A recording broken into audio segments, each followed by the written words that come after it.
I've filed for divorce. I'm taking the house and the car. I know it's going to be tough, but you'll need to hang in there. I don't know how much time you have left, but I hope you can push through. It may sound like I'm being kind, but the truth is, my words were as sharp as a knife. His smile in that moment hurt more than anything else. How could he do this to me? Abandon me when I'm at my lowest? Weren't we supposed to face our challenges together? I can't stop crying from the shock of his callousness. Forgiving him is impossible. I'm determined to make him feel my pain, even if my own body is on the brink of collapse. I won't stop.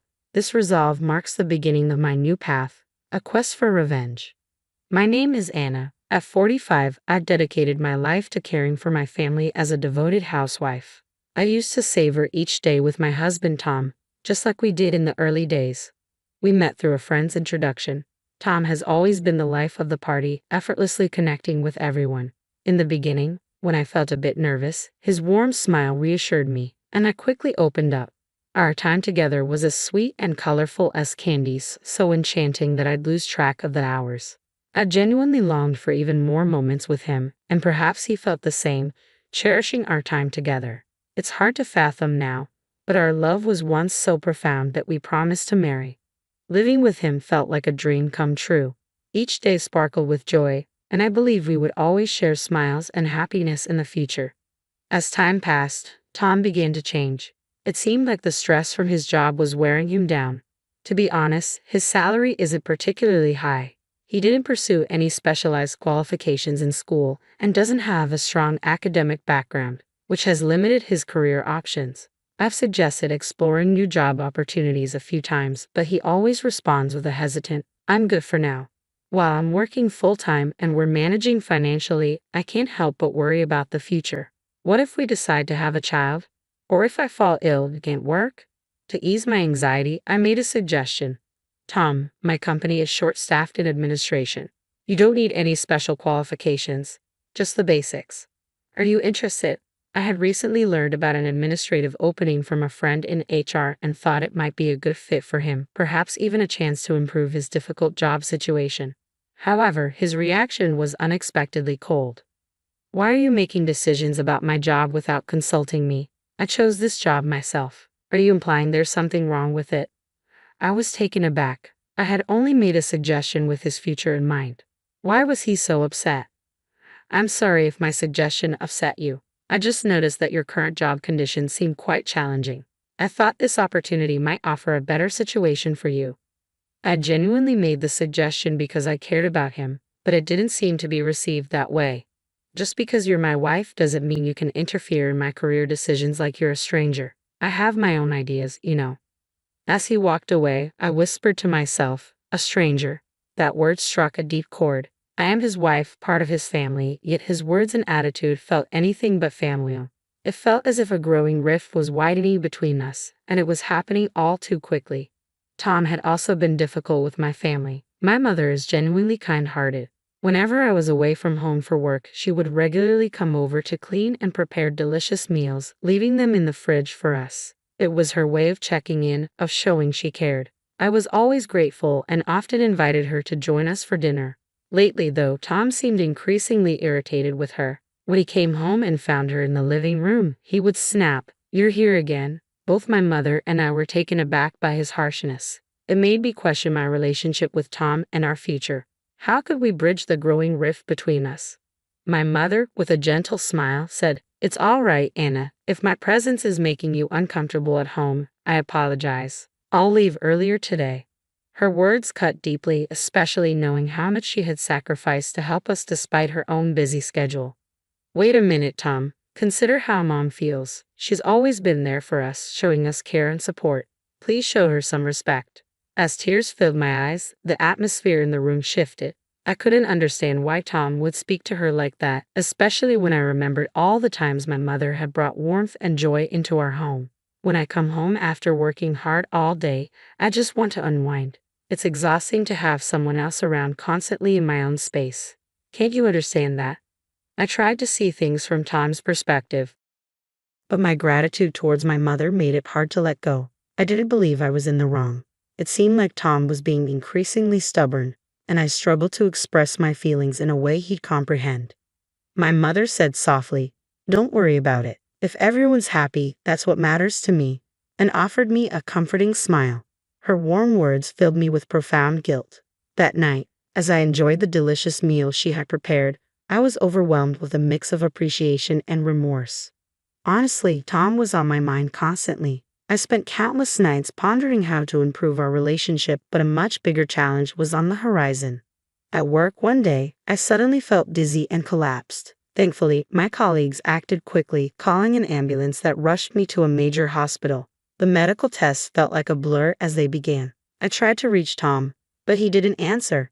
Then came the diagnosis: cancer. Fortunately, it was caught early, and with the right treatment, I was told I would be okay. Still, knowing that cancer treatments could be grueling, I prepared myself for the long and difficult road ahead. I told Tom about my cancer diagnosis and hospitalization, but his reaction was nonchalant, leaving me feeling isolated. Despite his indifference, I resolved to concentrate on my treatment, convinced that moving forward was the only path. The treatment was far more challenging than I had anticipated, and my health declined swiftly, forcing me to remain in bed for most of the time. Then, one day, in the midst of this struggle, Tom unexpectedly showed up in my hospital room. "How are you feeling?" he asked, his tone casual. "It's been pretty rough," I replied with a hint of sarcasm. "It might have been a bit easier if you had been here." Honestly, I was frustrated by his lack of urgency. Why hadn't he come sooner? His support could have meant so much during these difficult times. Instead of feeling relieved at our reunion, I felt a wave of irritation as I thought about our past. Then, what he said next left me completely shocked. "I filed for divorce. I'm taking the house and the car. I know it's tough, but you'll have to hang in there. I'm not sure how much time you have left, but I hope you keep fighting." "Wait, are you serious?" I exclaimed. "Divorce?" A storm of questions swirled inside me. Didn't we promise to stick together through thick and thin? I always believed that true couples face challenges side by side. Tom's words left me bewildered, and my feelings for him began to fade. I realized I no longer needed him. I would move forward on my own. I'll just forget about him, I whispered to myself. I resolved that he would regret underestimating me. But first, I needed to end our relationship properly. "I understand. I'm sorry for everything. Keep the house, the car, whatever you want. If you need compensation money, I'll provide it. Thanks for everything," I said. Tom looked taken aback initially, but quickly donned a smug smile. "I didn't expect you to accept so easily. I thought you put up more of a fight. Anyway, take care of yourself, and don't bother inviting me to your funeral." As I watched him walk out of the room, I couldn't help but smile. He doesn't realize he's fallen right into my trap. It will be fascinating to see how his life unfolds from here. I reached out to a former colleague from a company I knew. "Hello, it's been a while. I need a favor. Can you help me out?" He seemed surprised at first, but after I explained the situation, he agreed. "Sure, let's give it a try." Everything was in place. The thought of Tom's shocked and anxious reaction made me smile. This new excitement even gave me a boost for my medical treatment. A few days later, after one of my treatments, I noticed that Tom had called me 200 times. The anticipation of his reaction was oddly thrilling. Once I settled down, I called him back and heard his voice trembling on the other end. "Anna, please help me. I never expected this," he pleaded. The sound of his distressed voice made me chuckle to myself. This was precisely the outcome I had planned. On the phone, I feigned concern, trying to sound empathetic amidst his frantic background noise. "Tom, what's going on?" I asked. He took a deep breath and said, "My name's on the company's layoff list. I can't believe this is happening." As I listened to him, I couldn't help but smirk. Everything was unfolding just as I had planned. The person I had contacted was the head of sales at my company. I had requested him to review the business dealings with Tom's company. Initially, he was puzzled, but after reviewing the transaction history, he decided it was better to pursue a different partner. That's why Tom's company had begun reaching out to me. It was time to reveal something I had kept to myself. "You know the rumors circulating about you and the new girl at your company? Everyone seems to like her because she's so cheerful, but there are whispers about an affair. Is that true?" I could hear the disbelief in Tom's voice. "Are you serious? This has to be some kind of joke." His reaction was understandable. After all, who would expect an ordinary employee to have any influence over his work? Surprised. "Well, I'm actually the CEO of this company." There was a moment of silence as I could sense Tom was at a loss for words. It's no lie. This is how we've been living so comfortably. My annual income is around $1 million. Your regular salary wouldn't have been enough to keep up with your shopping habits, would it? The truth is, Tom's spending habits are out of control. The $1,400 allowance he gets from me is essentially like a second salary. Yet, whenever he runs out of money, he sweetly asks, "Can I have a little more?" At this rate, the money he receives from me might end up surpassing his actual salary.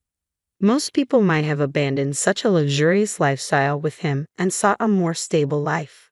But since I earn $1 million a year, giving Tom a $1,400 allowance each month isn't a significant expense for me. I've always been curious about what he spends that money on. Tom, yesterday was payday, wasn't it? I've always given you extra money on payday, but that might change now. We're not a couple anymore, so it's only natural that the monthly allowance will end with our divorce. I was seething, lost in thoughts about our past. Then, what he said next truly stunned me. "I filed for divorce. I'm taking the house and the car. I know it's hard, but hang in there. I'm not sure how much time you have left, but I hope you keep fighting." "Wait, are you serious?" I exclaimed. "Divorce?" A storm of questions erupted in my mind. Hadn't we promised to always stay together? I had always believed that true couples face challenges together. Tom's words left me bewildered, and I could feel my feelings for him beginning to fade. "I don't need him anymore. I'll move on by myself. I'll just forget about him," I whispered to myself. I resolved that he would regret underestimating me, but first, I needed to finalize our separation properly.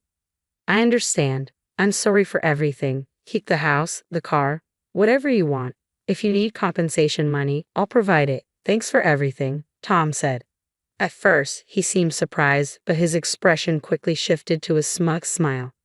"I didn't expect you to accept so easily. I thought you'd cause a scene.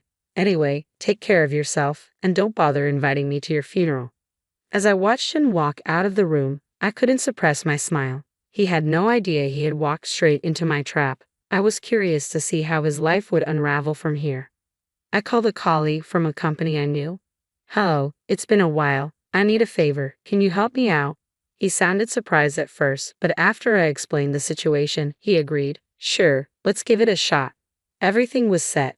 Just thinking about Tom's shocked and anxious reaction made me smirk. This new sense of excitement even gave me a boost for my medical treatment. A few days later, after my treatment, I noticed my cell phone had accumulated 200 missed calls from Tom. The anticipation of his call was almost exhilarating. Once I regained my composure, I called him back and heard his trembling voice. "Anna, help me. I never expected this. Please." His distressed tone made me smile to myself. This was precisely what I had planned. With his frantic voice in the background, I feigned concern as I responded. "Tom, what happened?" He took a deep breath and said, "My name's on the company's layoff list. I can't believe this is happening." Hearing his words, I couldn't help but smirk, knowing that everything was unfolding according to my plan. The person I had contacted was the head of sales at our company. I had asked him to review the business dealings with Tom's company. Initially, he was puzzled, but after examining the transaction history, he concluded it was better to choose a different partner. That's why Tom's company had been reaching out to me. That was the moment I decided to reveal something I had kept to myself. "You know, there are rumors circulating at your company about you and the new girl. Everyone seems to like her because she's so cheerful, but there are whispers about an affair. Is there any truth to that?" I could hear the disbelief in Tom's voice. "Are you serious? This can't be real. It must be some kind of joke." His surprise was understandable. After all, who would expect an ordinary employee to have any influence on his professional life? Surprised? Well, I should let you know that I'm actually the CEO of this company. There was a pause, and I could sense that Tom was speechless on the other end. "I'm not joking. This is how we've managed to live so comfortably. My annual income is around $1 million. Your regular salary alone wouldn't have covered your shopping habits, would it?" The truth is, Tom's spending was completely out of control. The $1,400 allowance I gave him was practically like a second paycheck. Yet every time he ran out, he'd come to me with a sweet, pleading tone, asking, "Can I have a little more?" At this rate, the money he received from me was becoming more than his actual salary.